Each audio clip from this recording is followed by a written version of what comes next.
पश्चिम बंगाल में चुनाव आयोग द्वारा मतदाता सूची के विशेष गहन पुनरीक्षण स्पेशल इंटेंसिव रिवीजन की घोषणा के बाद अवैध बांग्लादेशी घुसपैठियों में हड़कंप मच गया है। कोलकाता के न्यू टाउन, सॉल्ट लेक और उत्तर 24 परगना जैसे इलाकों में झुग्गी झोपड़ियां खाली हो रही हैं। घरों में ताले लगे हैं, लोग रातों रात गायब हो रहे हैं। स्थानीय लोग बता रहे हैं कि सालों से घरों में काम करने वाली मेड्स और मजदूर अचानक लापता हो गए। कुछ ने तो भागते वक्त कबूल किया कि वे बांग्लादेश लौट रहे हैं और हालात ठीक होने पर वापस आएंगे। ये डर सर की वजह से है। सर में बूथ लेवल ऑफिसर लोग घर घर जाकर वोटरों के दस्तावेज जांचेंगे। फर्जी वोटर कार्ड, आधार या नागरिकता साबित न करने वालों के नाम कट जाएंगे। भाजपा का दावा है कि तृणमूल कांग्रेस टीएमसी का वोट बैंक इसी पर टिका है।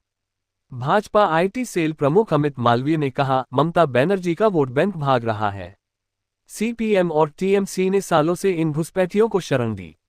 उत्तर 24 परगना के बिराती, बिशारपाड़ा में घरेलू सहायिकाएं गायब हो गईं।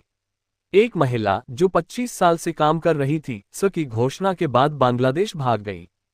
सीमा पर हलचल बढ़ गई है। बीएसएफ ने पिछले 3-4 दिनों में 94 से ज्यादा बांग्लादेशियों को पकड़ा, जो अवैध रूप से बांग्लादेश लौटने की कोशिश कर रहे थे। बशीरहाट और स्वरूपनगा बॉर्डर पर 48 गिरफ्तारियां हुई।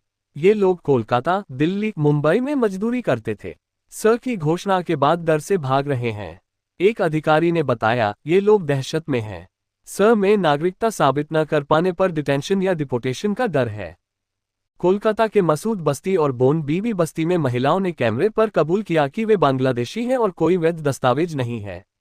टाइम्स नाउ की ग्राउंड रिपोर्ट में दिखाया गया कि झुग्गियां खाली हो रही हैं। बीरभूम में भी पैनिक है।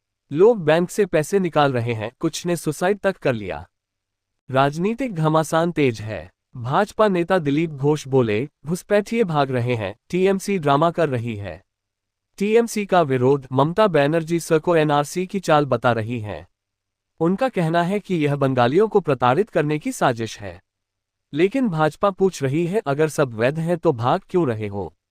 ये समस्या नई नहीं। पश्चिम बंगाल की 4096 किलोमीटर बॉर्डर पोरस है। लाखों बांग्लादेशी सालों से घुस आए, फर्जी आधार, वोटर कार्ड बनाकर बस गए। केंद्रीय गृह मंत्रालय के आंकड़े बताते हैं कि बंगाल में घुसपैठ सबसे ज्यादा से मतदाता सूची साफ होगी, लेकिन घुसपैठिए दूसरे राज्यों में छिप सकते हैं। बीएसएफ अलर्ट है। अंत में, सिर्फ वोटर लिस्ट नहीं, राष्ट्रीय सुरक्षा का सवाल है।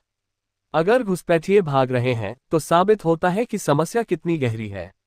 बंगाल की जनता को सोचना होगा, वोट बैंक के लिए देश की सुरक्षा दांव पर लगानी है। सफल हो, घुसपैठ रुके, यही कामना है।